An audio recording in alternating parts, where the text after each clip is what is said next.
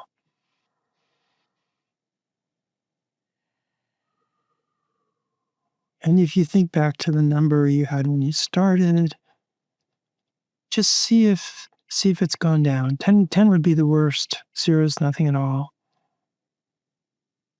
I went from 2 to that. 0. Nice. Yeah, I wasn't even thinking about any stress, but I feel better. You got stressed out trying to lead, tapping, calling out the points, probably. Yeah. There's something really relaxing for the nervous system, I think, to just do that body-mind connection.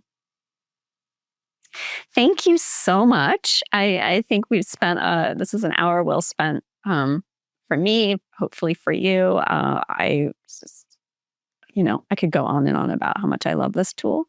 And I just wanted to mention that one of the reasons that Rob and I reconnected was because he has ongoing trainings.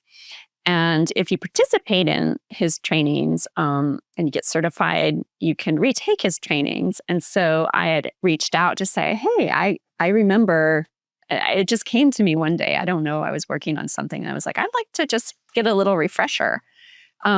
So that's how Rob and I just reconnected this year. You're going to be having hosting some trainings in January, yeah? I'm doing the Hacking Reality, which is actually 3 weekends.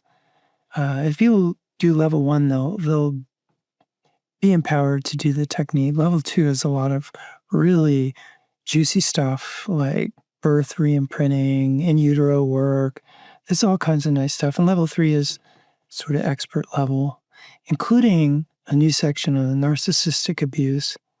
But I'm teaching that in January. I don't remember the dates. It's on my website. Yeah. And then I'm going to take a break from teaching practitioner trainings. So this is it. And if to be able to take the hacking reality, people have to have taken EFT level 1 and 2. And the academy, my academy, has one more training. If someone happens to see this soon, I think starting November 1st and 2nd. It's cool. I'm not teaching that one, but great training for EFT. So if anybody's like, oh my God, I want to learn this, well, get on it. And I just from experience, once you start, then you're like, I want to go into past lives. I want to travel to other planets. I remember when I was at your training, I was doing a practice session with another student, and she like went into another like Atlantean lifetime and swimming with the dolphins, and I was like, Rob, over here. What do I do? But it was just really fascinating. So I hope that fills up. And thank you for sharing your work with us. It's just so profound. Yeah, if people want to check out my website, it's tappingthematrix.com. And there's a link to the academy where the trainings happen to. Great. I'm so grateful to get to chat with you on your show. Mahalo. Me too. All right. So take good care, and hopefully we'll see each other in January. Oh, cool. That's right. Yeah. Okay. All right. Bye.